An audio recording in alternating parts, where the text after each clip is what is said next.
안녕하세요. 만나서 반갑습니다. 지난 시간에 이어서 계속해서 구원론, 이제 구원과 그리스도의 삶이라는 제목으로 여러분과 함께 공부를 해보도록 하겠습니다.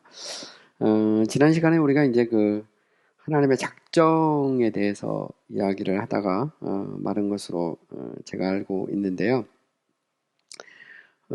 어쨌든 하나님은 일을 행하실 때 하나님은 이제 모든 것에 대한 그런 이제 계획을 가지고 일하시죠.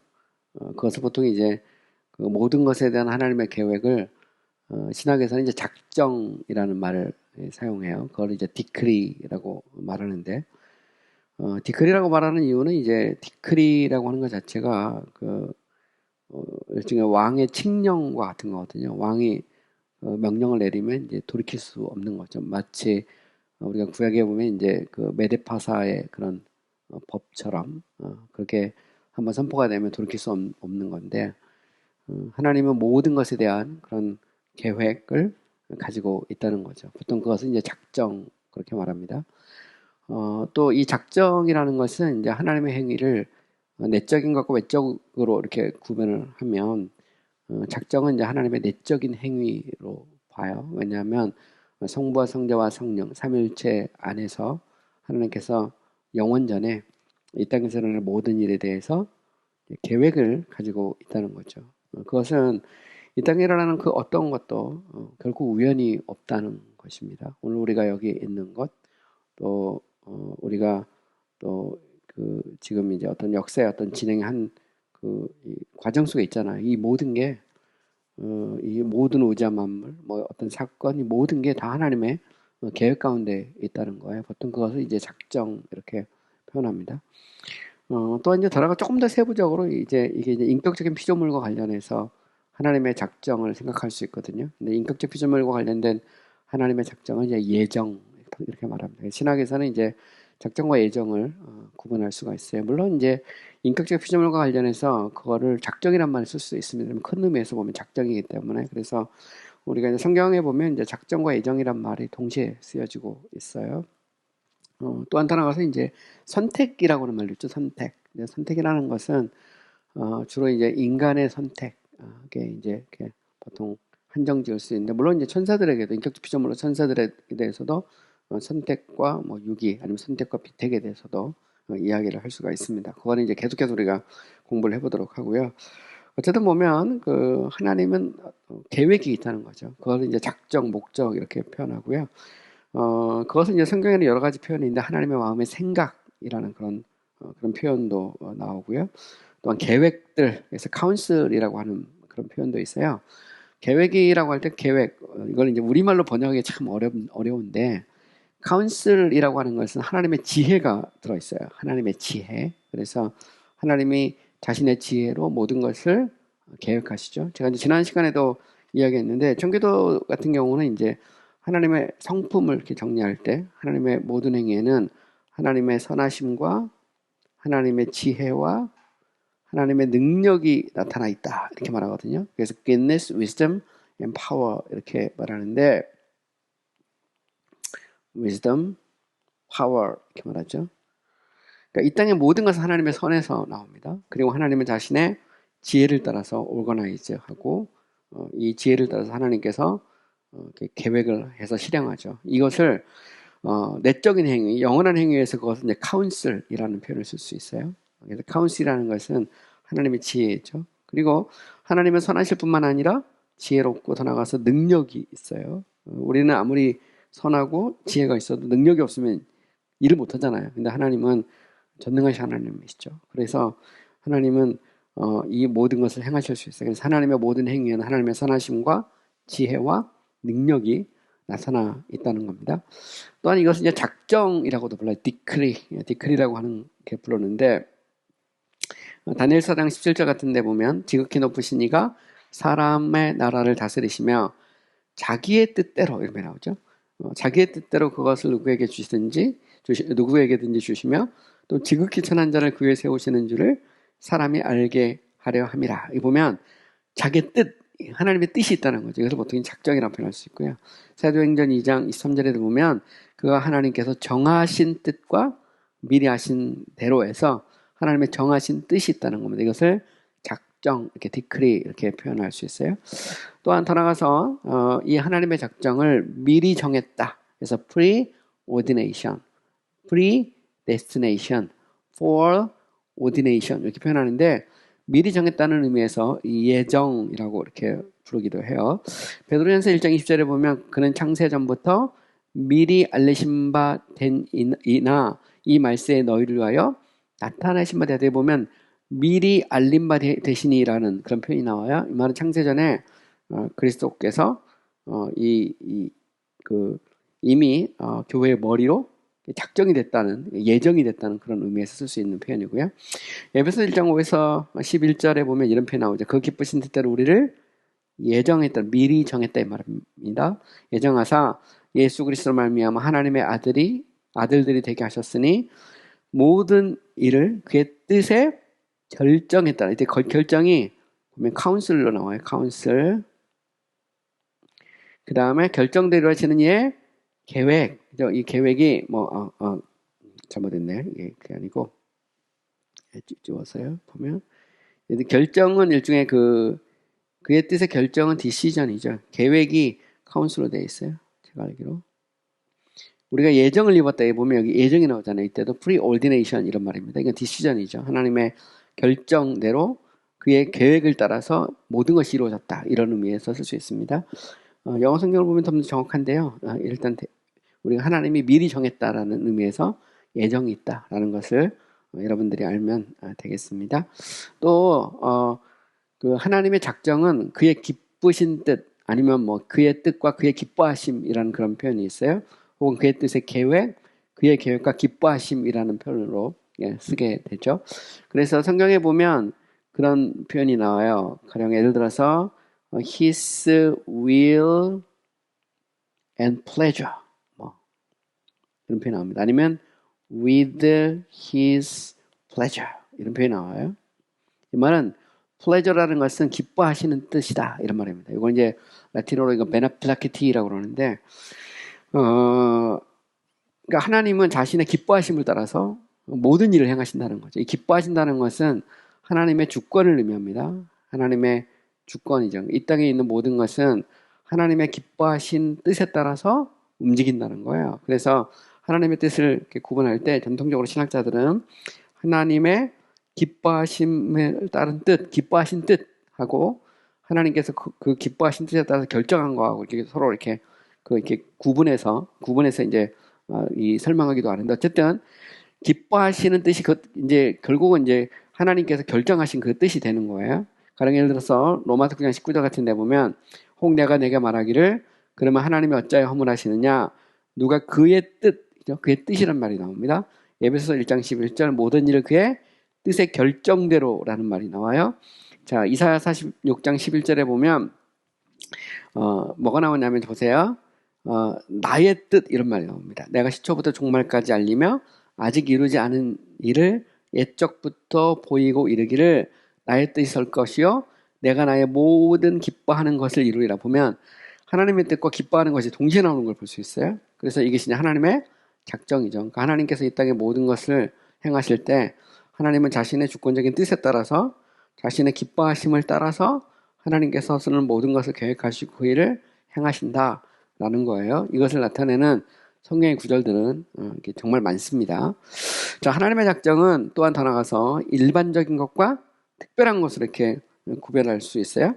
자, 일반적인 것은 모든 것에 대한 하나님의 작정인 반면에 특별한 것은 합리적인 피조물, 곧 천사와 인간들에 대한 하나님의 작정, 이걸 보통 예정이라고 말해요.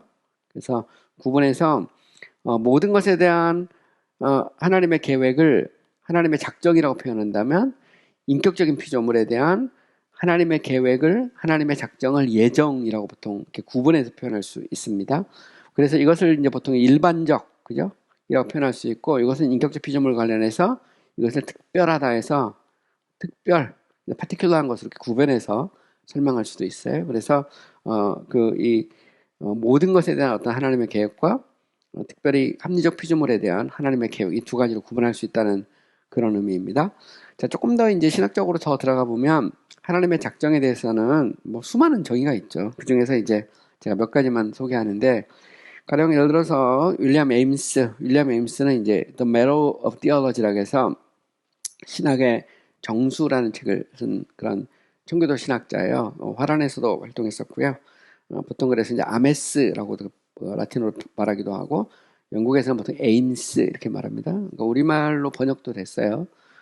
이제 윌리엄 에임스의 그 Meadow of Theology 책에 보면 이제 예정에 대해서, 작정에 대해서 그는 이렇게 정의를 내립니다. 하나님의 작정은 하나님이 자신의 계획을 따라 자신의 전능한 능력을 통해 모든 것을 행하시기로 하시는 그의 견고한 결정이다. 이렇게 말합니다. 그래서 하나님의 플랜, 하나님의 카운슬에 따라서 하나님께서 미리 정하신 것, 그게 바로 작정이다. 이렇게 말할 수 있어요. 자, 에드워드 레이는 영국 신학자입니다. 17세기 영국의 대표적인 그런 신학자고요. The Body of Divinity라는 조신학책을 썼어요. 국교회 목사이기도 했고요. 에드워드 레이는 그 청교도 신학에도 많은 영향을 미쳤고, 그리고 이제 조리신학을 만드는 데서 굉장히 중요한 역할을 했던 인물이 바로 이제 에드워드 레이예요. 저도 이제 강의를 하면서 에드워드 레이 책을 항상 같이 보거든요. 왜냐하면 청교도 신학을 집대성한 대표적인 인물이기 때문에 에드워드 레이의 이제 조리신학책 바디 오브 디비니티를 많이 보는데, 어쨌든 에드워드 레이는 이제 작정에 대해서 이렇게 정의를 내리죠. 하나님의 절대적 작정은 하나님이 자신의 뜻의 계획을 따라 스스로 무엇을 하시거나 명령하시거나 금하시거나 허락하시거나 방해하시거나 하실지 스스로 결정하는 것이다. 이렇게 정의해야 됩니다. 또한 더 나아가서 혹은 하나님의 작정은 태초부터 영원까지 일어나거나 일어날 무엇이든 하거나 하지 않기로 결정하시는 하나님의 존재의 영원하고 무한한 행동이다. 이렇게 정의를 내립니다. 그래서 하나님은 영원 속에서 이 세상에 일어나는 모든 일에 대해서 계획을 갖고 있죠. 그것을 하나님의 작정, 이렇게 정의를 내리면 됩니다. 그것은 하나님의 지혜에 따라서, 그러니까 하나님의 지혜에 따른 어떤 계획이 실제 이제 그 이 어떤 하나님의 결정으로, 그러니까 이게 진행이 되는 거죠. 그래서 어쨌든 분명한 것은 하나님은 계획이 있다는 거죠. 이 땅에 일어나는 모든 것이 결코 우연이 없다는 겁니다. 물론 여기에 대해서 이제 조금 더 신학적으로 들어가면 뭐 많은 논쟁이 있을 수 있어요. 이건 너무나 이게 이 스트롱한 어떤 결정론이 아니냐. 그래서 스트롱 디터미니즘이라고 보통 말하는데, 하나님이 모든 것을 다 결정해 놨다면 그러면 그 이 인간이나 더 나아가서 어떤 자연이 개입할 어떤 여지, 보통 이걸 컨틴전시라고 그러는데, 이 땅에서 일어나는 수많은 일이 그러면 다 하나님의 계획에 따라서 플랜에 따라서 움직인단 말이잖아요. 그러면 인간이 어떤 개입할 어떤 여지 같은 건 없느냐, 이런 얘기도 이제 질문을 할 수 있죠. 근데 분명한 것은 그렇습니다. 하나님의 결정은 인간의 어떤 자유로운 행동과 충돌하지 않습니다. 하나님은 그것을 통해서 자신이 하고자 하는 일을 하시는 거죠. 분명한 것은 하나님의 계획 속에, 하나님의 어떤 그 작정 속에 예외는 없다는 거죠. 제가 오늘 이 자리에 앉아서 강의하는 것도 하나님의 계획 가운데 이루어지는 거죠. 만약에 그렇지 않다면 하나님이 전제하신 분도 아니죠. 하나님은 완전하신 분이 아닙니다. 그 말은 결국은 시간 속에서 일어나는 일에 대해서 하나님이 작정하지 않았다면 결국 시간에 의해서 하나님의 영향을 받는다는 말이거든요. 그러면 결국은 하나님은 미래 사건에 대해서 하나님 스스로가 알지 않기로 뭔가를 결정을 해놔야 됩니다. 뭔가를. 그죠? 아니면 원래 그런 존재든지. 근데 그런 문제가 생기는 거예요. 그래서 적어도 우리는 이제 성경을 통해서 알 수 있는 것은 이 땅의 모든 것은 하나님의 섭리와 계획 속에 있다는 거죠. 하나님의 계획, 하나님의 작정에서 벗어나는 것은 아무것도 없다는 겁니다. 그러면 그것은 언제 이루어진 것이냐? 그것은 세상이 존재하기 전에 영혼 속에서 이루어진 거죠. 그죠? 영혼이 뭐냐? 뭐 여기 대해서 또 수많은 얘기를 할 수 있는데, 그건 이미 이제 제가 이제 그 속성론에서 신론 다룰 때 이미 얘기를 했고요. 만약에 이 부분에 대해서 더 관심 있는 분은 이제 앞에 있는 강의를 이렇게 들으시면 이미 다 이제 녹화되어 있고 하니까 그럼 이제 도움을 받을 수가 있습니다. 어쨌든 적어도 정통지 신학에서는 그렇습니다. 하나님의 완전성을 믿고 또 주장하는 정통지 신학에서는 이 땅에 일어나는 모든 일이 우연이 결코 없는 거죠. 제가 여기 있는 것, 여러분이 이 자리에 있는 것, 어쩌면 여러분이 방송을 듣는 거, 뭐 이 모든 게 하나님의 어떤 계획 속에, 작정 속에 이루어지고 있는 것이다라고 말할 수가 있는 것입니다. 이건 이미 했던 건데요. 네. 자, 하나님 안에 작정이 있다는 것에 대해서 우리가 이제 여러 가지 측면에서 이제 증명을 할 수 있어요. 첫 번째는 뭐냐면 하나님의 본질과 완전하신 어떤 성품에서 우리는 이 하나님의 작정이 있다는 것을 알 수 있다는 거죠. 이 말은 무슨 얘기냐면 하나님이 누구냐의 문제예요. Who God is. 하나님의 존재에 대한 문제죠. 도대체 하나님이 누구냐? 결국 작정이라는 것은 하나님의 행위잖아요. 작정 하나님의 내적인 행위입니다. 하나님의 행위인데 하나님의 행동으로서 그죠? 하나님의 행위로서 하나님의 작정은 하나님의 본질과 때려야 뗄 수 없는 관계를 갖고 있거든요. 그러니까 하나님이 누구냐? 일단 하나님의 예를 들어서 불완전한 존재다. 그러면 당연히 하나님은 미래에 대해서 아시는 것에 대해서 계획하는 것에 대해서 한계를 가질 수밖에 없는 거죠. 보면 하나님은 완전하신 하나님이다 그러면 하나님은 미래에 대해서 완전한 계획을 가질 수밖에 없는 것입니다. 그래서 결국은 이제 항상 신학은 이제 신론의 싸움인 거죠. 하나님이 누구냐의 문제에 부딪힐 수밖에 없는 거예요. 우리가 정통적인 신학에서 하나님은 비교되지 않고 무한하시고 활동하시고 능동적인 영입니다. 능동적인 영이라는 말은 무슨 얘기냐면 하나님은 말 그대로 simple being, 하나님은 pure act로서 하나님은 쉽게 말하면 형상 그 자체, 존재 그 자체라는 그런 의미입니다. 그래서 하나님은 순수한 행동이시며 언제나 생각하시며 사람이 생각하지 않고 행동하지 않는 것처럼 그의 생각이 없이 일어나는 일은 없다는 거죠. 그 사람은 때로 생각하지 않고 사람도 뭔가를 할 때는 이렇게 생각하면서 행동하잖아요. 마찬가지로 하나님이 생각하지 않고 행동하는 것은 아무것도 없다는 거죠. 그러니까 이 땅에 있는 모든 일은 하나님의 행위인데 하나님의 행위는 하나님의 계획에 따라 움직일 수밖에 없다는 겁니다. 만약 하나님이 이 땅에 일어나는 일에 대해서 모르고 계획이 없이 한단 말은 그 말은 어떤 이게 이제 잠재태로 존재하는 거거든요. 그렇게 되면 하나님이 어떻게 수동태가 됩니다. 수동태가 된다는 것은 하나님이 존재가 자체가 아니고 하나님이 뭔가 부족하다는 의미가 돼요. 일종의 포텐셜리티를 갖게 돼 버리거든요. 그러면 하나님은 완전하신 분이 아닙니다. 근데 성경을 보면 하나님은 존재 그 자체, 야훼라는 말 자체가 I am that I am, 나는 스스로 존재한다는 말이에요. 자존자라는 말이고 그 말은 자신이 존재하기 위해서 또 다른 존재를 필요하지 않는다는 말이거든요. 또한 성경을 보면 하나님은 영이다 그래요. 영이란 말은 하나님은 이 진료가 아니라는 말이거든요. 아리스토텔레스의 그런 이 형이상학에 의하면 하나님은 형상 그 자체거든요. 그러니까 하나님은 일하시는 하나님이시거든요. 그러니까 하나님은 말 그대로 pure act예요. 그러니까 이 모든 것을 하나님의 계획과 섭리 아래 이루어질 수밖에 없는 것은 하나님 자신이 그런 분이라는 겁니다. 만약 하나님이 모르는 게 있다, 하나님이 계획하지 않은 것이 있다 그러면 하나님이 수동태가 돼버려요. 그 말은 하나님이 완전한 존재가 아니라 불완전한 존재가 된다는 겁니다. 이런 의미에서 우리가 하나님이 누구냐를 생각하면 당연히 그분은 계획이 있을 수밖에 없다는 거죠. 그것이 모든 우리가 만물에 대한 것이든 인간의 운명에 대한 것이든 하나님의 계획 없이 일어날 수 있는 것은 아무것도 없다는 거예요. 만약 하나님의 계획이 없이 일어나는 일이 있다 그러면 결국 하나님의 성품 혹은 아니면 하나님의 존재에 대해서 하나님의 본질에 대해서 리미트를 가지 않고는 제약을 가지 않고는 이게 설명이 안 되는 거예요. 그래서 사실 보면 바르트나 몰트만이나 이런 사람들 한결같이 하나님의 제한성에 대해서 이야기하거든요. 알미니우스도 마찬가지고 하나님 자체가 스스로 자기를 리미트한다는 겁니다. 그래서 스스로가 잠재태를 갖는 거예요. 그러나 정통신학에서 그거는 불가능합니다. 불가능해요. 왜냐면 정통신학에서 하나님은 존재 그 자체거든요. 완전하신 하나님이세요. 그 완전하신 하나님이 계획이 없다? 그러면 그 자체가 불완전이 된다는 겁니다. 그 자체가. 이런 의미에서 이제 하나님은 하나님의 본질과 성품을 생각할 때 하나님은 계획을 가질 수밖에 없다는 것이죠. 또 더 나아가서 하나님의 주권과 독립성에서 우리가 생각을 해보면 하나님은 계획이 있을 수밖에 없다는 겁니다. 시간 속에 일어나는 모든 것은 영혼 속에서 그의 작정에 따라 일어난다는 거예요. 이 말은 시간 속에서 일어나는 것에 대해서 하나님의 계획이 없는데 갑자기 그게 시간 속에 일어나는 사건에 의해서 하나님이 영향을 주잖아요. 그러면 그게 이제 문제가 되는 거예요. 가령 예를 들어서 아담과 하와가 범죄하자마자 하나님이 깜짝 놀라가지고 어이구 큰일 났네. 그래가지고 아들 예수 그리스도를 주기로 작정을 하자는 그 순간에 계획을 해버리면 무슨 일이 일어나냐면 시간 속에서 일어난 사건으로 말미암아 하나님이 자기가 플랜이 바뀌는 거예요, 보면.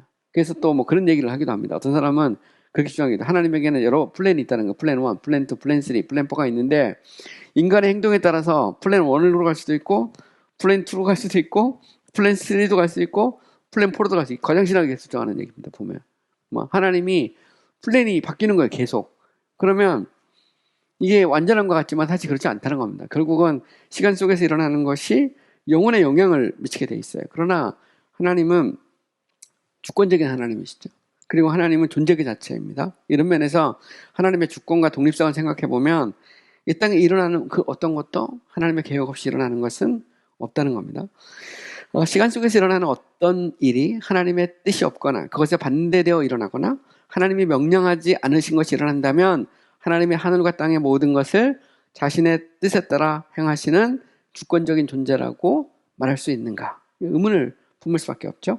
다니엘 4장 35절에 보면 땅의 모든 사람을 없는 것처럼 여기시며 하늘의 군대에게든지 땅의 사람에게든지 그는 자기 뜻대로 행하시나니 그의 손을 금하든지 혹은 이르기를 내가 무엇을 하고자 하느냐고 할 자가 아무도 없다. 이 땅에 있는 모든 것은 하나님의 뜻대로 움직인다는 겁니다. 하나님을 향해서 도대체 뭘 하려고 그러십니까? 이렇게 우리가 물을 수가 없다는 거예요. 왜냐하면 이 땅에 그 어떤 것도 하나님의 뜻에서 벗어나는 것은 없기 때문이라는 것이죠. 근데 만약에 계획이 하지 않거나 거기에 반대되는 뭔가가 일어나면 그러면 하나님의 주권성과 독립성에 치명적인 그런 어떤 그 제약이 가해질 수밖에 없다는 것이죠. 더 나아가서 어떤 일이 하나님의 뜻과 독립적으로 우연이나 행운으로 단지 2차적인 원인들의 결과로 사람들의 자유의지로 일어난다면 하나님이 이것들에 종속적으로 행동하신다면 하나님이 그것들에 의존하고 있으면 틀림이 없다는 겁니다. 그렇다면 만물이 주에게서 나오고 주로 말미암고 주로 돌아감이라는 말씀이 어떻게 진리라고 말할 수 있는가? 이 말은 무슨 얘기일까요? 이 땅에 어떤 일이 하나님의 계획이 없이 우연이나 행운으로 단지 어떤 2차적인 원인들의 결과로 아니면 심지어 인간의 어떤 자유의지로 일어난다면 그리고 하나님이 이런 일에 종속적이 되면 결국 하나님이 그것에 의존할 수밖에 없는 것이잖아요. 가령 알메니우스 같은 경우는 인간이 스스로 회개하고 믿지 않으면 하나님도 그 인간의 어떤 운명에 대해서 결정을 할 수가 없어요. 하나님 스스로가. 이 말은 뭐냐면 인간의 선택이 하나님의 결정보다 앞선다는 겁니다. 이건 나중에 제가 좀 더 자세히 이야기할 건데요. 그러면 인간의 생각이 아니면 인간의 결단이 하나님의 계획보다 만약에 앞선다면 그러면 하나님은 인간의 생각에 의해서 스스로 영향을 받을 수밖에 없어요. 그러면 하나님은 이 부분에 대해서는 하나님 스스로가 잠재태를 갖는 겁니다. 이것은 스스로가 진료가 되는 거예요. 보면 하나님 자신이. 그러면 하나님은 존재 그 자체가 아니라 이 하이데거시 표현은 존재자가 돼버려요. 피조물이 되는 겁니다. 그 자체가 영향을 받아버리니까. 그런데 과연 우리가 이런 하나님을 하나님이라고 말할 수 있냐 말이죠. 그러니까 만물이 주에게서 나오고 주로 말미암고 주로 돌아감이라는 이 로마서 11장 36절 이 한 구절은 엄청나게 놀라운 것을 이 신학적으로 아니면 철학적으로 이 함축을 하고 있는 겁니다. 이 땅의 모든 것이 다 하나님께로부터 나온다는 거죠. 이 all things에는 예외가 되는 게 하나도 없다는 겁니다. 인간의 어떤 선택이나 어떤 판단이나 이 땅에 일어나는 어떤 사건 그 모든 것이 다 마찬가지라는 거죠. 가령 예를 들어서 이번에 이제 우리가 이제 추석 연휴 기간에 태풍이 올 수도 있고 안 올 수도 있어요. 근데 하나님이 거기에 대해서 계획이 없어. 그래가지고 거기에 대해서 하나님이 영향을 받는다면 그러면 그리고 하나님 스스로가 잠재태잖아요. 잠재태가 되는 거예요. 하나님이 완전하신 하나님이 아닙니다. 계획이 없으면 하나님도 몰라. 이 경로가 이게 한반도로 올지 중국으로 갈지 일본으로 갈지 하나님도 모른다는 말이에요. 세컨더리 코즈에 의해서. 자연이 아니고 만약 인간은 특히 더 그러죠.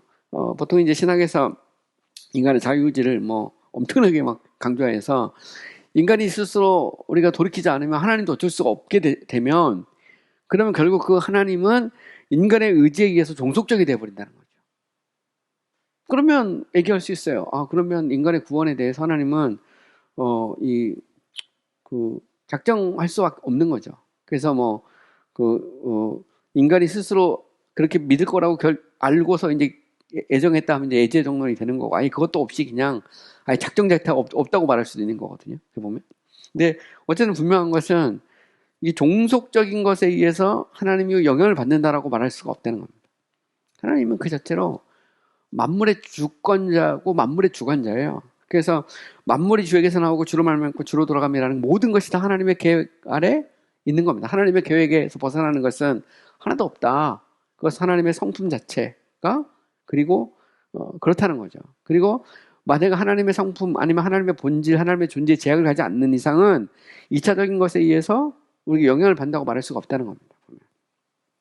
더 나아가서 우리가 하나님은 이제 불변하시다 그러잖아요. 그죠? 하나님의 불변성, immutability를 인정한다면 결국 시간 속에서 일어나는 모든 일에 대해 하나님의 안에 작정이 있다는 걸 의미한다는 거죠. 하나님의 뜻에 따라서 시간 속에 일어나지 않는 어떤 것이 있다면 그것은 하나님께 새로운 것이며 그 안에 변화를 생산하지 않을 수 없을 것이다 이 말이죠.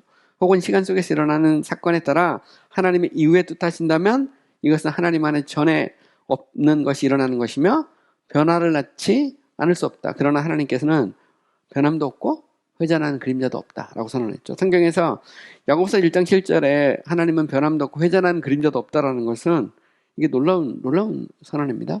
하나님은 불변하시고 회전하는 그림자도 없다는 것은 이 땅의 모든 이 빛을 보면 다 그림자가 있어요. 보면 다 그림자가 있습니다. 이 말은 회전하는 그림자가 없다는 말은 하나님은 빛 그 자체라는 말이에요. 자체가 그림자가 없다는 말이거든요. 이 말은 하나님은 어떤 다른 것에 의해서 영향을 받지 않는다는 말이거든요. 그러니까 하나님 스스로가 불변하는데 만약에 인간의 선택에 의해서 하나님이 자기의 뜻을 돌이켜야 된다면, 그죠? 아무리 구원하고 싶어도 우리 스스로가 회개하고 돌아오지 않으면 하나님도 어쩔 수 없이 자기의 생각을 바꿔야 된다면, 그죠? 아무리 막 아들 예수 그리스도를 주고 피 흘리시고 막 해도 우리가 거부해버리면 하나님이 어쩔 수 없다면, 그러면 하나님 스스로가 이게 변할 수밖에 없는 거잖아요. 그러니까 아담과 하와가 범죄하고 났을 때 하나님이 그걸 보고 깜짝 놀라가지고 아들 예수 그리스도를 보내시기로, 쉽게 말하면 사건이 일어나고 그리고 나서 하나님이 대처를 하셨다면, 그러면 하나님은 불변하지 않죠. 변하죠. 보면 우리는 항상 보면 그렇지 않습니까? 우리가 이제 벌써 9월 이제 이제 중순 뭐 가까이 오고 있는데 이제 내년 뭐 계획 이런 거 계속 얘기하거든요. 보면 우리는 계획을 세울 수밖에 없어요. 그리고 무슨 계획이라는 것이 우리는 무슨 법이 아닙니다. 우리 교회에도 1년 예산 세우고 뭐 계획 세워가지고 교회 뒤에 게시판에도 붙여놓고 뭐 우리 성도들한테 회람도 시키고 다 하지만 그게 무슨 절대적인 법은 아니에요. 우리 하다 보면 뭐 의견도 받아 고치기도 하고, 그러니까 우리는 영향을 받습니다. 그리고 계획대로 안 되는 일이 얼마나 많아요. 하다못해 뭐 정부도 계획을 세워가지고 일할 때 보면 이 계획대로 안 돼갖고 요걸 바가지로 넣는 거냐, 요즘 보면 이게 안 되니까 생각대로 처음에는 이렇게 하면 되겠지 했는데 결과적으로 그렇게 안 가잖아요. 안 가다 보니까 막 정말 그 비판도 받고 비난도 받고 그런데, 그럼 하나님이 어떠냐? 하나님이 어떤 계획을 세웠거나 아니면 아예 계획이 없거나, 그죠? 그러면 이게 하나님의 계획이 무너지거나 바뀌거나 아니면 아예 계획이 없다가 그냥 2차적으로 반응해버리면 과연 우리가 그 하나님을 하나님이라고 말할 수 있냐 말이죠. 하나님의 immutability, unchangeableness, 그러니까 그게 불변성을 생각할 때 하나님은 계획이 있을 수밖에 없죠. 계획이 없으면 하나님이 아닙니다. 보면. 하나님은 지식에서 하나님의 지식은 하나님의 작정을 증명한다 할 때 우리가 omniscience 말하잖아요. 하나님은 전지하시다고 전지, 그죠? 하나님은 지식의 하나님이시고 그에 의해 행동들은 저울에 달아지죠. 하나님은 시간 속에서 일어나는 모든 것에 대해 아시고 시간 속에 일어나는 어떤 일도 그의 지식이 없이는 일어나지 않는다. 그의 지식, 그의 작정에 기초다. 이렇게 말하는데 우리는 하나님의 전지하심, 그죠? omniscience를 우리는 인정합니다. 보면 우리 하나님의 전지함을 인정해요. 근데 이 전제에 대해서도 뭐 수많은 논쟁이 신학적으로 들어가면 뭐 한도 끝도 없어요. 가령 뭐 예를 들어서 중세 후기, 그러니까 이제 종교개혁 막 일어날 때 보면 가령 이제 폰세카나 몰리나나 수아레츠 같은 제수이트 학파들 같은 경우는 하나님 스스로가 모르기로 하셨다는 겁니다. 특히 인간의 어떤 이 의지에 영향을 받는 어떤 사건들에 대해서 인간의 운명이라든가 아니면 결정적으로 어떤 크게 영향을 미치는 그런 일들에 대해서 그게 무슨 그 축구 경기나 야구 경기나 그런 것일 수 있어요. 보면 따지고 보면 거기에 대해 하나님 스스로가 일종의 그 중간자적인, 그러니까 소위 이제 스캔티아 미디어 미들 날레절의 중간적인 어떤 과정을 만들어 놨다는 겁니다. 그래서 하나님 스스로가 모르기로 한 거예요. 그러니까 하나님도 예를 들어서 하나 이글스가 이번에 그 5강에 들어갈지 안 들어갈지 결정해 놓으면 재미가 없어가지고 하나님 스스로가 모르게 했다는 말이거든요. 아주 쉽게 말하면 이 사람이 예수를 믿을지 안 믿을지 하나님도 결정을 안 해놨다는 겁니다. 스스로 모르기로 한 거예요. 보면 제이콥 알미니우스도 똑같고, 제이콥 알미니우스도 스캔티아 미디어 좋아하거든요. 소시니안도 마찬가지고. 되게 재밌는 것은 바르세나 몰트만 같은 경우도 마찬가지예요. 하나님의 지식에 제한성이 나올 수밖에 없어요. 보면 되게 또 웃기는 건 뭐냐면 하나님이 어떤 인간의 어떤 운명과 관련해서 스스로 모르기로 하셨다 이런 주장이 생각보다 많아요. 조신학 쪽이나 역사신학으로 들어가면 차고 넘칩니다. 차고 넘쳐. 현대신학자 중에서도 보면 몰트만이나 발트도 그렇고, 에밀 브르다 같은 경우는 조신학책 읽어보면 전지전능 영원 편재 이거는 다 그리스 철학에서 왔다 그래요. 그리스 철학에서. 그리스적 신관이지 성경적 신관이 아니라는 거예요. 근데 한번 생각해보세요. 그리스 신 중에 전지전능 영원 편재한 신이 있는지 한 명도 없어요. 다 인간적 신이지. 그렇지 않아요? 보면 따지고 보면. 그래가지고 에밀 브른더 조신학책 보면 하나님의 성품 딱 들으면 3가지밖에 안 나와요. 하나님의 인테그리티, 하나님의 위엄, 하나님의 사랑, 하나님의 거룩. 끝. 전지전능 영원 편재를 한마디로 홀세일 해가지고 이것은 헬라적 개념이기 때문에 히브리적 개념하고 충돌한다. 끝. 근데 저는 거기 되게 이상해. 성경에 보면 모든 만물이 주께로부터 나오고 하나님이 모든 걸 다 주거나 성경은 히브리적 신관 자체가 완전한 하나님이거든요. 존재의 자체로서 하나님을 얘기하는 거예요. 이 땅의 모든 것이 하나님의 계획과 섭리에서 벗어나는 게 어디에 있어요? 보면 그거를 우리가 신학적 용어로 전지전능 영원 편재라고 용어를 빌려서 쓴 것뿐이지 실제로 보면 그거를 이 철학에서도 그걸 100% 인정하는 철학은 별로 없거든요. 따지고 보면. 근데 정도신학에서는 하나님의 전지전능 영원 편재 다 얘기하잖아요. 우리는 그걸 인정할 수밖에 없어요. 보면 왜 하나님이 완전하지 않으면, 하나님이 모르는 게 있으면, 그러면 과연 그걸 하나님이라고 말할 수 있나? 그죠? 하나님이 모르는 게 없다는 얘기는 하나님이 아는 것은 그 사건이거든요. 계획이 있다는 말이고 그것은 결국 하나님의 작정이 있다는 말이거든요. 그죠? 거기는 인간의 영원한 운명에 대해서도 포함되니까 그건 당연히 우리는 예정을 얘기할 수밖에 없는 거죠. 근데 하나님이 모르는 게 있다 그러면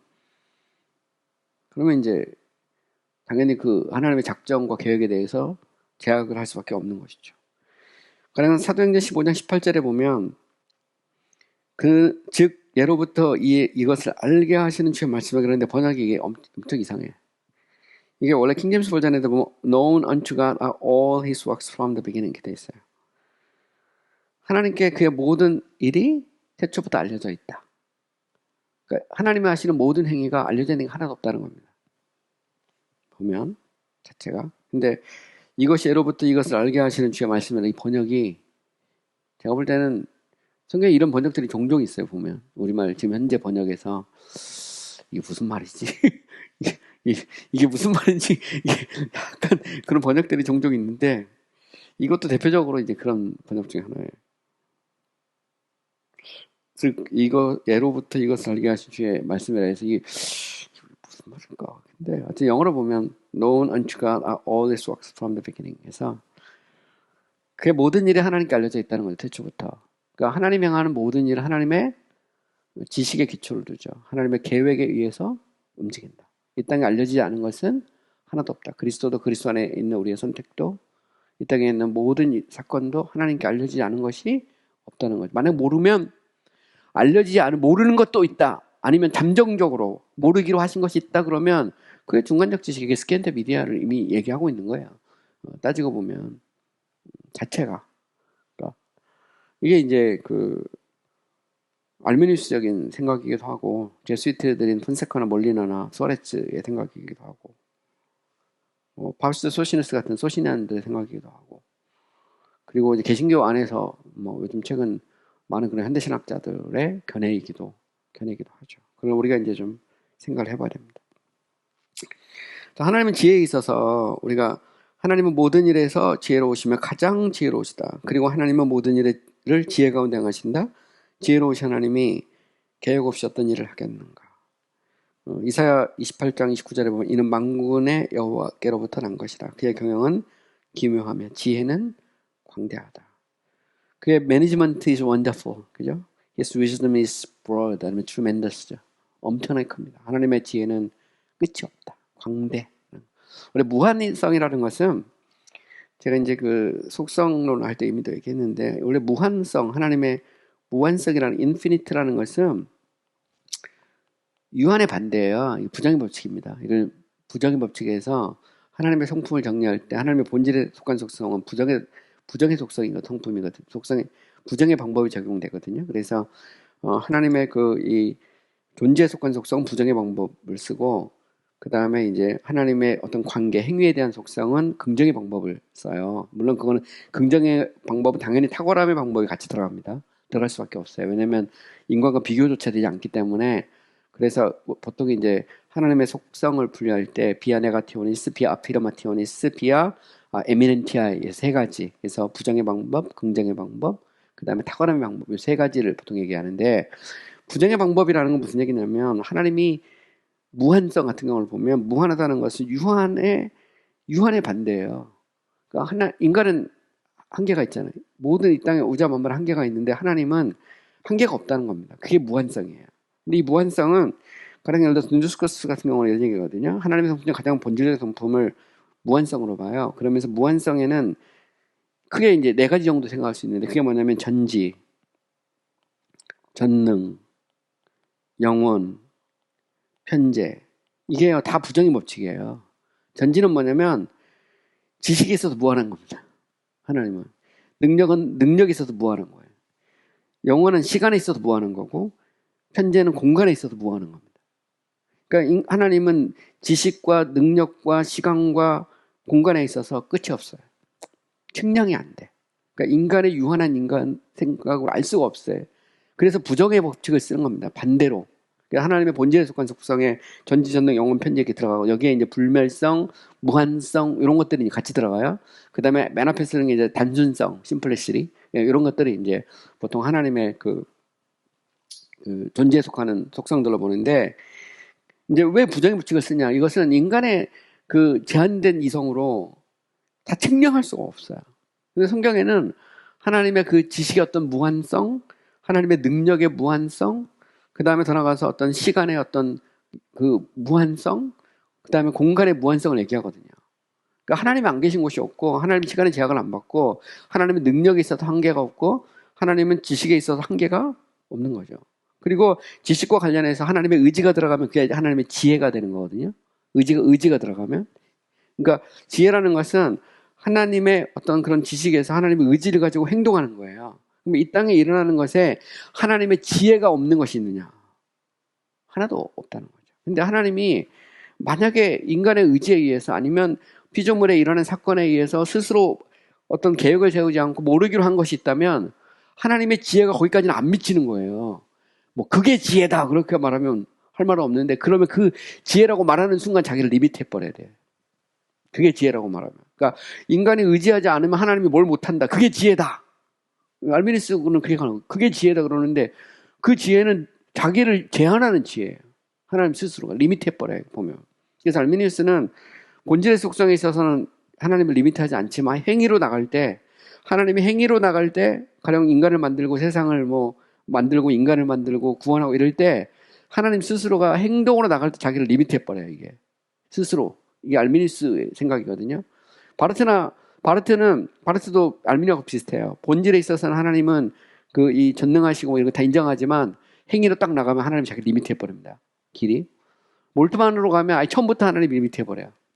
보면 이게 신학자들마다 이게 이제 조금씩 달라요. 보면 되게 재밌는 것은 침략 신학자에서 멀린스나 카너 읽어보면 멀린스나 카너는 본질에 있어서는 하나님의 어떤 전지전능 영원 편지 인정하거든요. 근데 행위로 딱 가는 순간 딱 리미트 해버려요.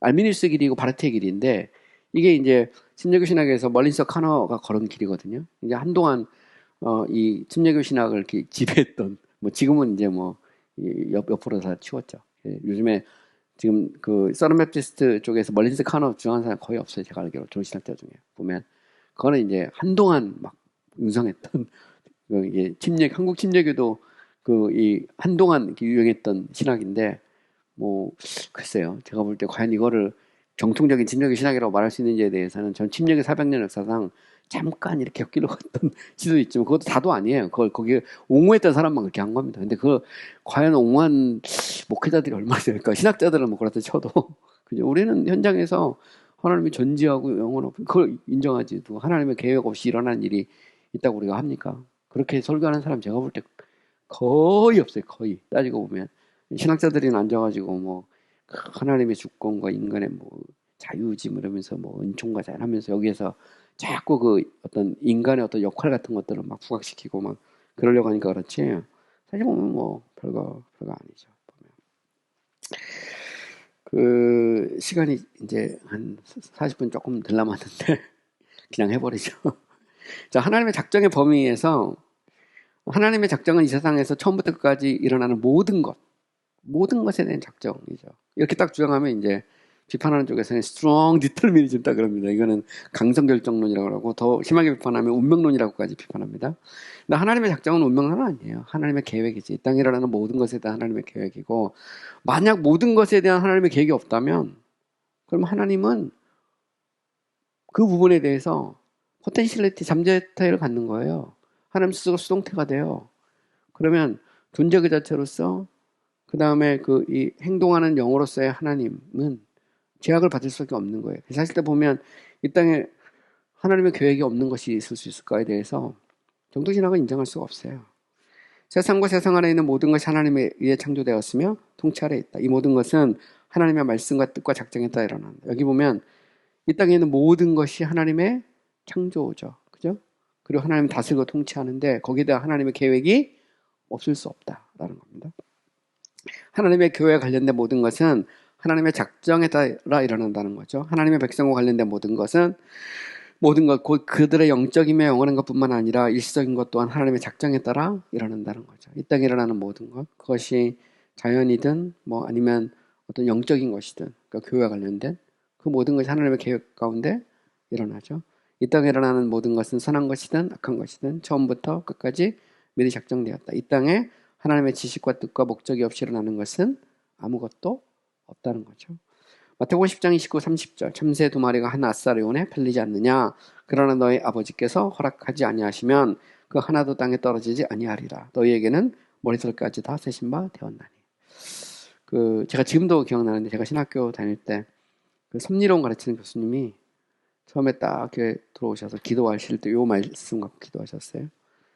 참새 두 마리가 이 한 아싸리 온에 그러니까 이 참새 한 마리도 하나님의 허락 없이는 떨어지지 않고 하나님의 머리털까지 세신 바 되었다 이렇게 이제 기도했는데 기도 끝나고 나자마자 바로 이어서 하시는 말이 이걸 그대로 믿으면 신학이 아니라는 겁니다. 그건 신앙이지. 신학은 이걸 의심하는 데서 시작이 된다는 거예요. 그리고 나서 하여튼 뭐 신랄 정통 신관에 대해서 뭐 강성결정론 뭐 스트롱 디터미니즘 뭐 소프트 디터미니즘 뭐 하면서 결국 나중에 가면 결국 제가 볼 때 과정신학에 나중에 가면 과정신학으로 다 빠져나가서 하나님 결정 안 했다는 겁니다. 하나님 모르기로 했다는 거죠. 아니 하나님 원래 몰라. 과정신학 아예 모른다는 거거든요. 보면 하나님도 그래서 플랜 A, 플랜 B, 플랜 C 갖고 있다가 인간에 의해서 계속 바꿔나갑니다. 하나님 스스로가. 그럼 자기도 깨달아가고 자기도 발전하고 하나님도 몰랐다가 깜짝 놀라가지고 하나님도 생각이 바꾸기도 하고 막 그래요. 과연 이게 이제 성경의 하나님이 과연 그런 하나님이냐. 그 고민을 해봐야 되잖아요. 그죠? 근데 과연 참새 한 마리도 하나님의 허락 없이는 떨어지지 않고 머리카락까지 다 신발했다는 게 다 안다는 말이잖아요. 하나님의 계획 없이 일어나는 거 하나도 없다는 거죠. 그죠? 그걸 선언하고 있는 겁니다. 성경이. 그럼 신학은 뭘까요? 그걸 의심하는 데서 시작되는 걸까? 아니면 그것을 믿음으로 받아내는 데서 시작될까요? 저는 신학은 그걸 믿음으로 받아들이는 데 시작된다고 생각하는 사람이에요. 의심하잖아요. 그걸 의심하기 시작하면 그건 마치 뭐가 같냐면 창문이 없는 방과 똑같습니다. 탈출구가 없어요. 근데 하나님의 말씀을 받아들이면 창문을 통해 빛이 들어오는 것 같아요. 그럼 그 세계가 열리거든요. 하나님을 인정하면 열리는데 그걸 부정하고 나면 닫혀요. 다 계속.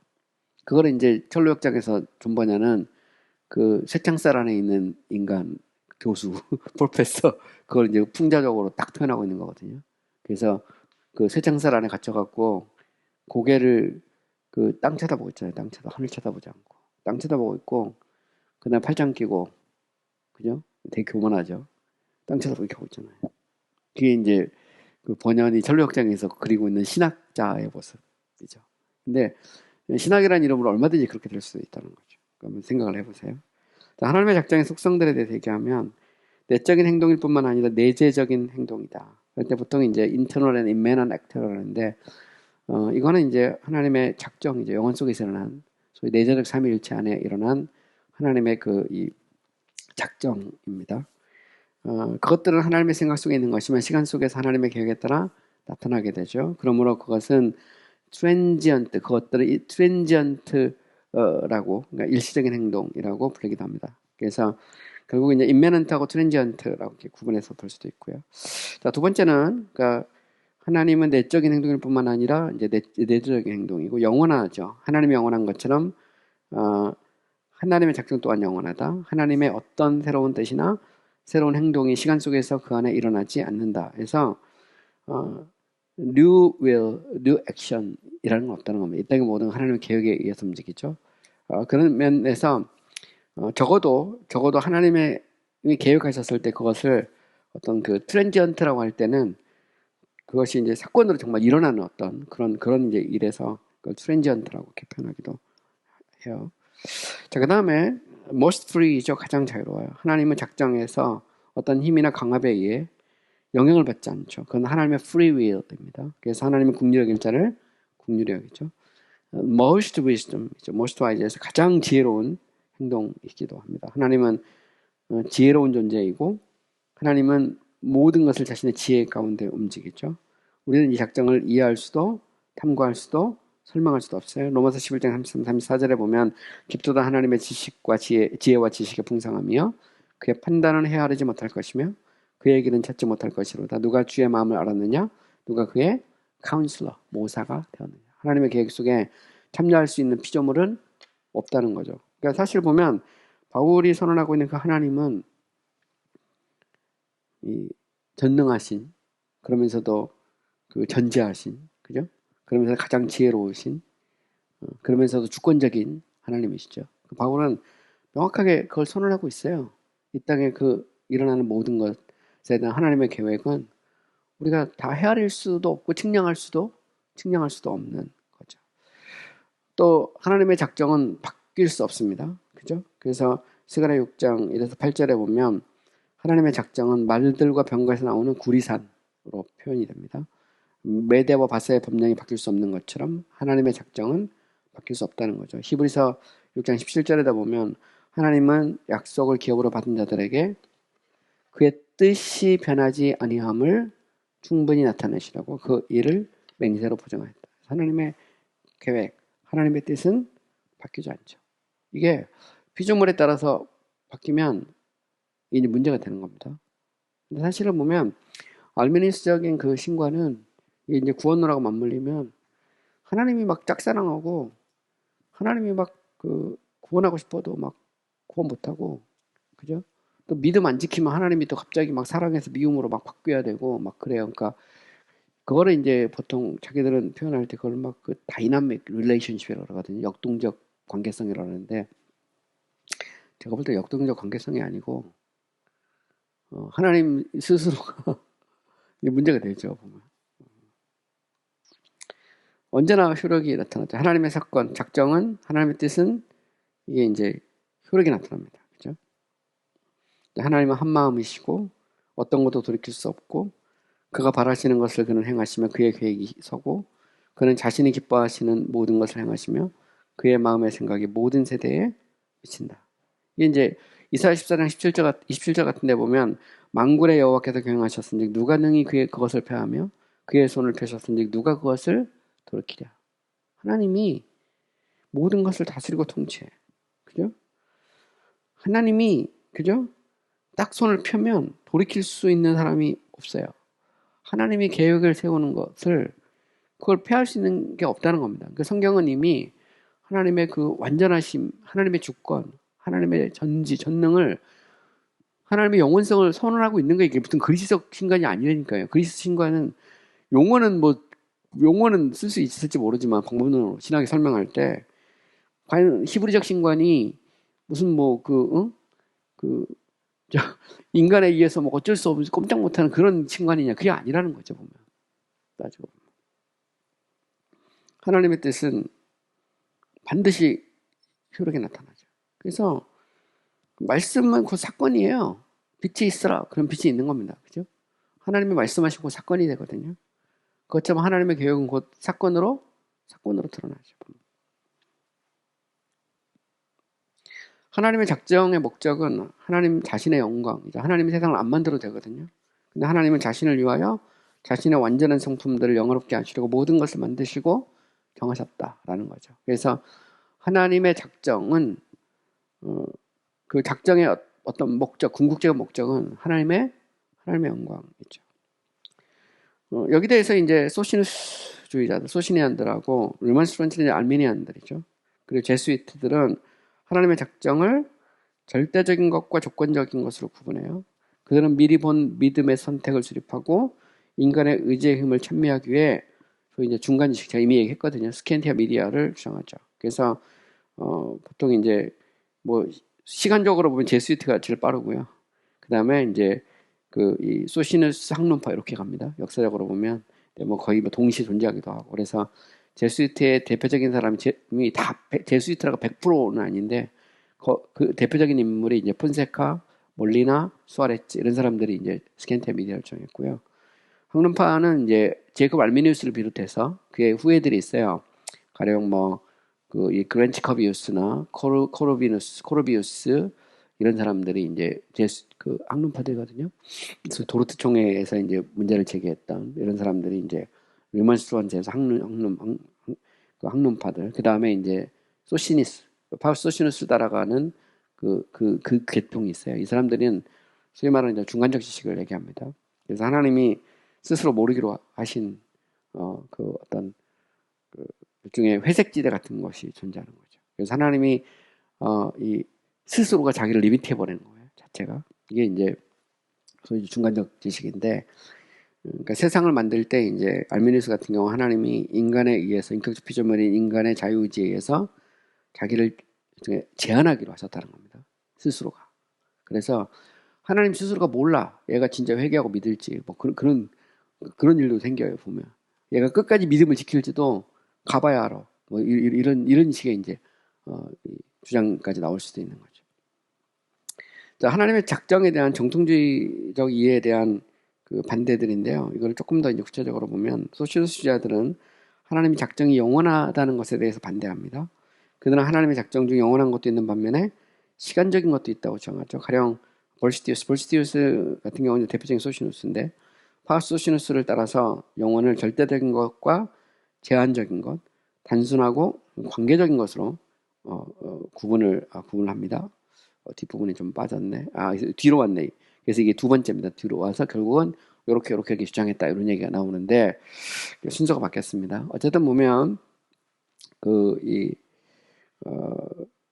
보통 이제 이 소시니안들이나 더 나가서 그 학론파들 이제 알미니안주의자들하고 제수이트들은 소위 말해서 중간적 지식을 이렇게 주장하면서 하나님의 그런 작정을 그 영원한 것과 일시적인 것, 쉽게 말해서 그 하나님이 영혼 속에 작정한 것도 있지만 시간의 영향을 받는 것도 있다는 겁니다.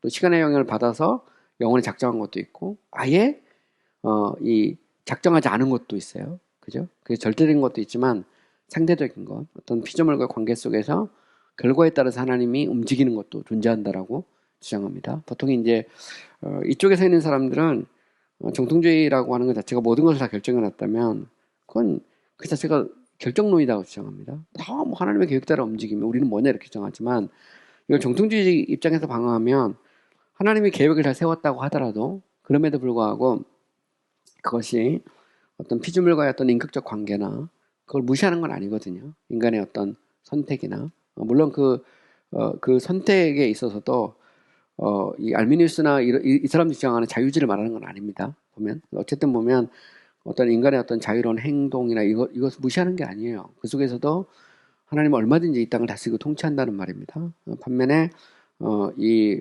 알미니우스나 아니면 뭐 소시누스나 아니면 제수이트 같은 몰리노나 수아레스나 폰세카 같은 이쪽에 있는 사람들은 그 하나님 자체가 스스로가 자기를 리미트해서 그 관계 속에서 하나님이 계속 그걸 만들어가는 거예요, 같이. 이거를 이제 관계적이고 역동적이라고 주장하는 겁니다. 그래서 사실 똑같은 관계를 쓰더라도 달라요, 개념이. 개념이 좀 다릅니다. 그래서 결국은 깊이 들어가면 신론의 문제예요. 신론의 문제가 작정론, 그 예정론에도 그대로 들어있는 거고, 나중에 이제 조금 더 가면 회개와 믿음, 구원의 어떤 뭐 확신 이런 문제에도 다 맞물려 들어가요. 이게 자체가 이게 이렇게 쭉 맞물려 들어가거든요.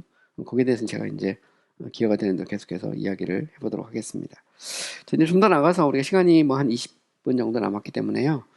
조금 더 해보면, 자, 이제 그 하나님의 작정에는 두 가지가 있다고 그랬어요. 작정에는 모든 피조물에 대한 하나님의 작정, 보통 일반적인 의미의 작정이 있고, 그 다음에 합리적 피조물에 대한 작정이 있어요. 보통 이걸 이제 특별한, 뭐, 스페셜, 뭐, decree, special preordination 이렇게 표현할 수도 있는데, 합리적 피조물에 대한 하나님의 작정을 보통 이제 하나님의 선택, election이라는 말을 써요.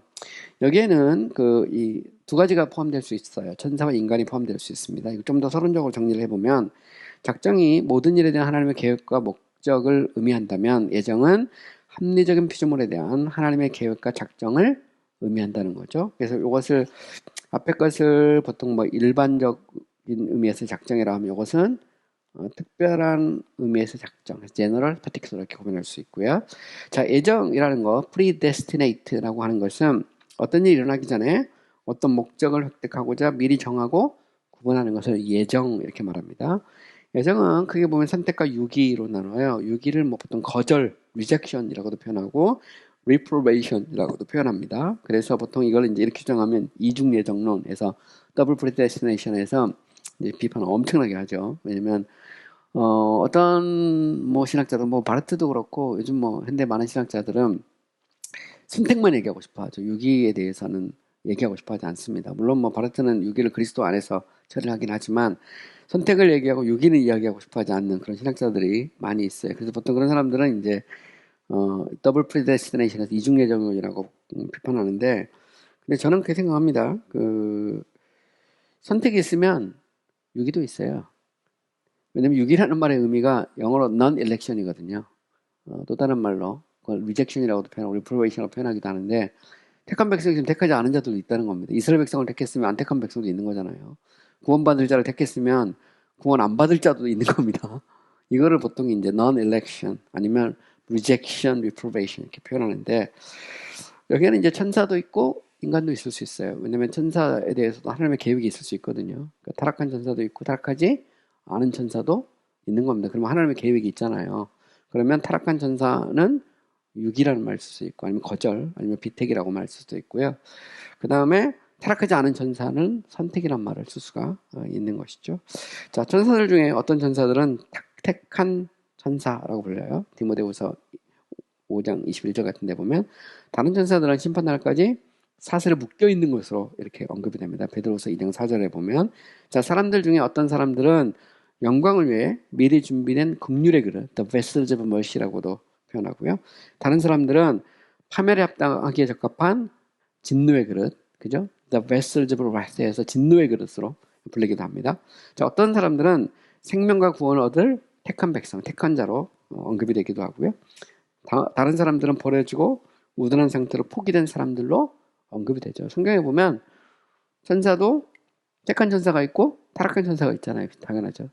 그 다음에 인간도 택한 백성이 있으면 택하지 않은 사람들도 있는 거예요. 이런 면에서 우리가 선택과 유기를 이야기하는 겁니다. 그래서 선택은 있는데 유기는 없다고 말도 안 되는 거예요. 그럼 선택도 없는 겁니다. 그럼 모두 다 택해야 되거든요. 누굴 택했으면 선택한 사람도 있는 거. 이거 뭐 간단한 논리적입니다. 그건 뭐 어렵지 않아요. 예를 들어서 볼펜 두 개가 있는데 하나를 택했으면 나머지는 안 택한 거잖아요.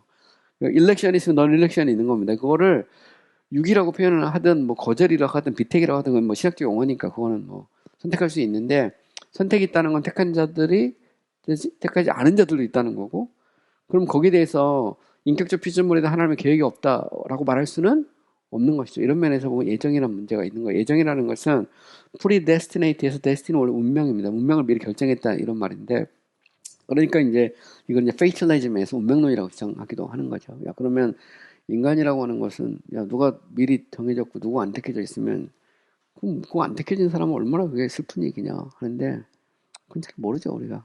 그래서 거기서 이제 하나님의 주권, free will, 아니면 his own free will and pleasure, 이런 말, his will and pleasure, 그래서 그런 거예요. 하나님의 기뻐하신 뜻이라고 보통 표현하는데, 우리가 하나님의 주권을 인정할 수밖에 없는 것이죠. 그게 이제 그 사도 바울도 이제 로마서에서도 보면 9장에서 진노의 그릇과 긍휼의 그릇을 얘기할 때, 하나님의 어떤 그릇은 그 귀한 걸로, 어떤 그릇은 천한 걸로 하셨을 때 우리가 거기에 대해서 이제 항의할 수 있느냐, 이런 문제가 이제 따라 나오거든요. 보면 결국 신학이라는 것은 이게 성경에서 나오는 거고, 바울 신학이 정통 신학이고 정통 신학이 바울 신학이거든요. 이게 맞물려 있어요. 보면 바울의 신관이 뭐냐, 그죠? 바울 신학에서 바울의 신관, 바울의 구원론 그잖아요. 바울의 인간론, 뭐 바울의 종말론, 이 세부를 쫙 보면 그러면 이제 틀이 나옵니다. 물론 이제 바울뿐만 아니라 전체를 성경에서 보면 뭐 요한서신이나 뭐 아니면 이제 복음서 이런 것들 같이 놓고 보면 이제 신학의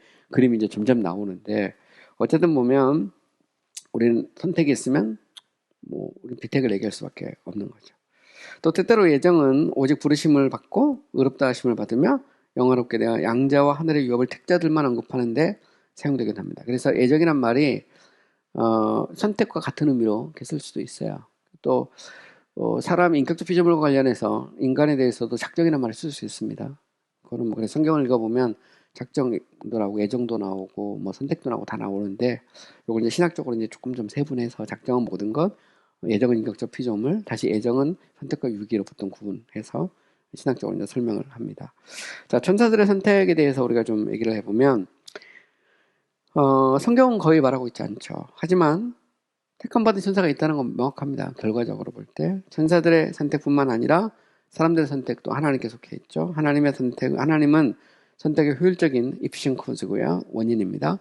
그들을 택하시고 그들을 다른 자들과 구분하시는 분은 하나님이시죠. 그러므로 하나님의 천사들, the angels of God, 하나님의 천사들이라고 불러요. 보면, 근데 원래는 이제 하나님의 천사들이었지만 타락한 천사들도 있는 것이죠.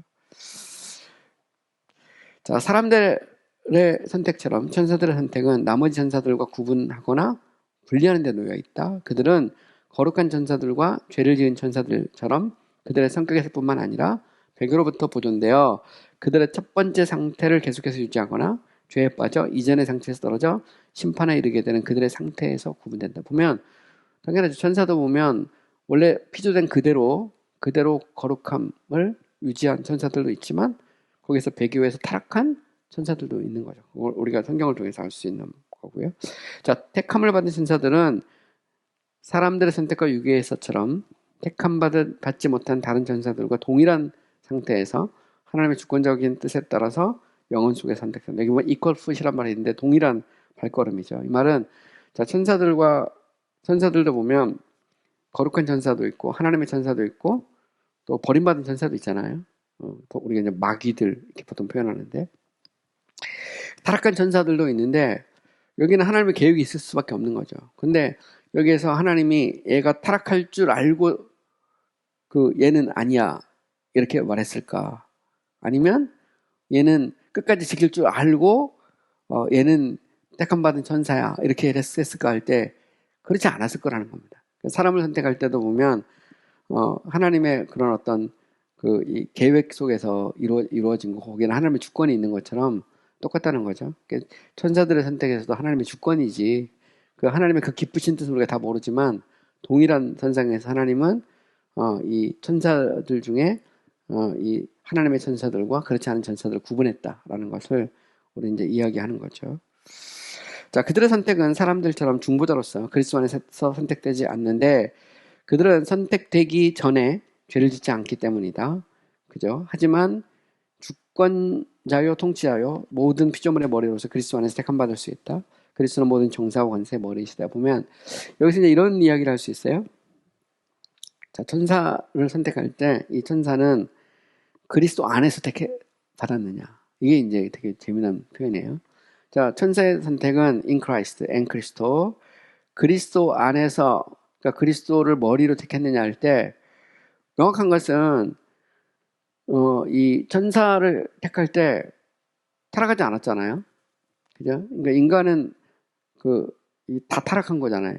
다 타락한 데서 이제 자기 백성이 나오는데, 물론 여기에 대해서도 이제 타락을 고려하지 않고 택했다, 타락을 고려하고 택했다에 따라서 서프레나 인프레 또 나눠지긴 하는데, 어쨌든 분명한 것은 인간은 다 아담이 범죄니까 다 죄인이 된 거잖아요. 근데 천사는 일부는 타락했지만 일부는 그대로 순수성을 유지하고 있단 말이죠. 그대로. 타락의 경험이 없어요. 이 말은 그리스도 안에서 그들을 택했다고 할 때 그들은 리디머로서 구속주로서의 그리스도가 필요 없어요. 그러나 그럼에도 불구하고 그죠? 이 그리스도를 머리로 그죠? 머리로 이 선택을 받았을 수 있다는 거죠. 보면 그 자체가 이런 면에서 이제 천사들도 그리스도를 통해서 나가고 가령 골로새 2장 10절에 보면 그리스도는 모든 정사와 권세의 머리다라고 말했기 때문에 그리스도는 천사들에 대한 왕권을 가지고 있다는 겁니다. 그런 의미에서 그리스도 안에 택함을 받았다 이렇게 말할 수 있다는 거예요. 천사들은 결국 죄를 짓지 않았으므로 사람들처럼 구원으로 선택되지 않지만 날마다 하나님을 보고 즐거워하며 거룩하고 행복을 누리며 하나님과 교제하기 위해서 선택됐다 이렇게 말할 수 있다는 거죠. 그래서 천사들의 선택에 대해서도 이야기할 수 있어요.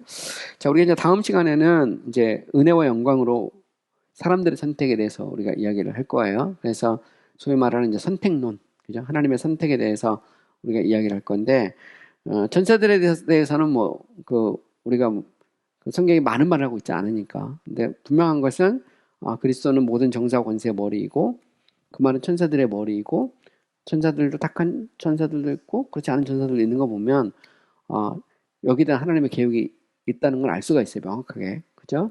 이런 면에서 보면, 천사들의 선택에 대해서 우리는 이제 생각을 해볼 수 있죠. 신학적으로 정말 깊이 들어가기는 우리가 좀 한계가 있지만, 그럼에도 불구하고 대략적으로 알 수가 있어요.